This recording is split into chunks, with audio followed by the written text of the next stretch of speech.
toute cette envie de faire qui disparaît avec cette fatigue-là. Et c'est vraiment chronique et c'est très, très, très, très difficile à vivre.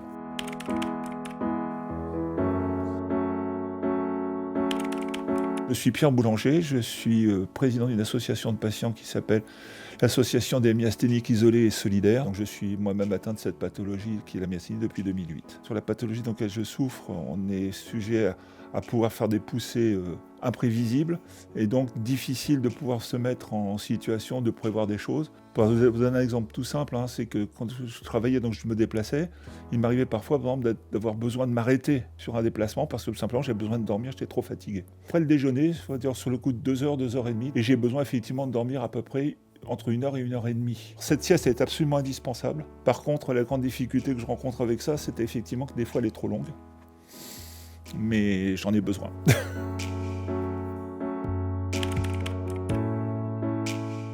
Bonjour, je m'appelle Monique Lelier, je suis administratrice de Retina France. Il y a des moments dans la journée où j'ai des petits coups de barre. Alors j'essaye de m'organiser effectivement en fonction de ma forme et de mes activités. Et ça peut m'arriver d'être trop fatiguée pour ressortir, prendre les transports en commun, auquel cas j'annule, j'écoute mon corps, j'ai pas le choix.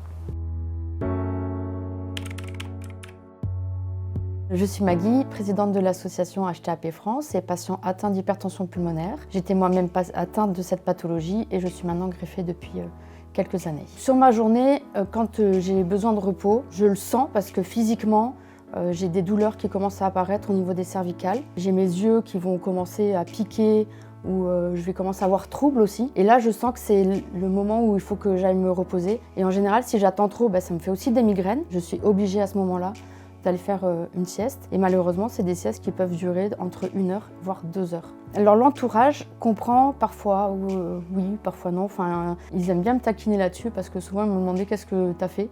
Donc je dis je me suis reposée et ça fait un peu, comme si j'étais un peu fainéante. Je laisse parler et c'est ma fatigue et je gère comme je peux avec mon corps, comment il le ressent. Et j'ai appris à m'écouter, donc c'est le plus important.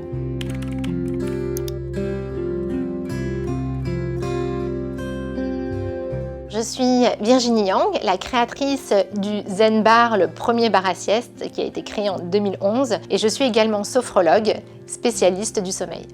Quelle est la durée idéale d'une micro-sieste? La durée idéale, c'est entre 10 et 20 minutes, mais en vrai, je vous dirais que ça dépend de l'organisme de chacun. Parce qu'il y a des gens qui vont être programmés pour avoir un temps de micro-sieste de 12 minutes. D'autres, ça va être 22 minutes. Donc pour apprendre à bien vous connaître, comme tout grand sportif, on ne se lance pas en fait dans une compétition du jour au lendemain. Ça demande un petit peu d'entraînement. Donc pour bien pratiquer la micro-sieste, je vous conseille en fait de mettre un petit réveil avec 20 minutes maximum. Ou est-il préférable de faire une micro-sieste pour ensuite se sentir reposé? L'environnement pour bien pratiquer la micro-sieste est en effet très important. Dans un premier temps, je vous dirais éteignez tous les écrans, finissez la tâche que vous êtes en train de faire et installez-vous dans un endroit calme ou isolez-vous peut-être avec des écouteurs. Si vous avez besoin d'être dans le noir total pour bien dormir, mettez un petit masque sur les yeux ou tout simplement une étole, une écharpe. Être dans une pièce, je dirais, plutôt fraîche, comme pour la chambre en fait, ne pas dépasser, on va dire, maximum les 20 degrés. Et surtout être installé confortablement, mais en vrai, la sieste, on peut la faire presque n'importe où. J'ai du mal à m'endormir rapidement en journée. Avez-vous des astuces pour lâcher prise et entrer en micro-sieste? Il faut déjà en fait respecter tous les conseils précédents sur l'environnement. Et l'idéal en fait, c'est de fermer les yeux et de se concentrer sur sa respiration, d'observer tout simplement l'air qui entre par vos narines quand vous inspirez par exemple et observer l'air qui sort des narines lors de l'expiration. Et vous concentrer sur la fraîcheur que vous pouvez ressentir quand vous inspirez et sur justement l'air un peu plus tiède lorsque vous expirez.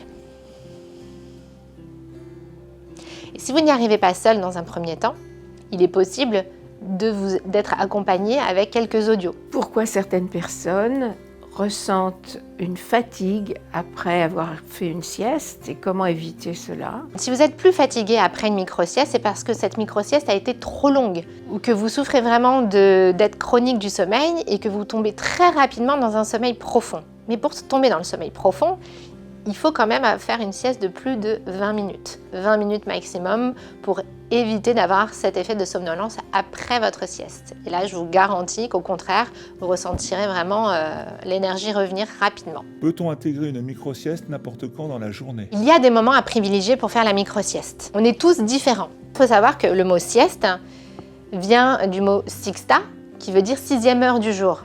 Donc dans l'idéal, ça veut dire que la sieste idéale, elle peut se faire 6 heures après s'être levé. Donc si on se lève à 6 heures du matin, la tranche horaire idéale serait midi 14 heures. Si vous n'avez pas la possibilité de faire la sieste sur ce créneau, l'idéal c'est de ne pas dépasser en fait les 16 heures si vous devez vous coucher à une heure, on va dire, normale entre 22 heures et minuit. Si par contre, vous savez que vous allez vous coucher très tard et que vous avez l'habitude de vous coucher à 3-4 heures du matin à cause de contraintes professionnelles pour la vie sociale, là oui, vous pouvez faire des siestes plus tard pour avoir le niveau d'énergie suffisant pour pouvoir tenir.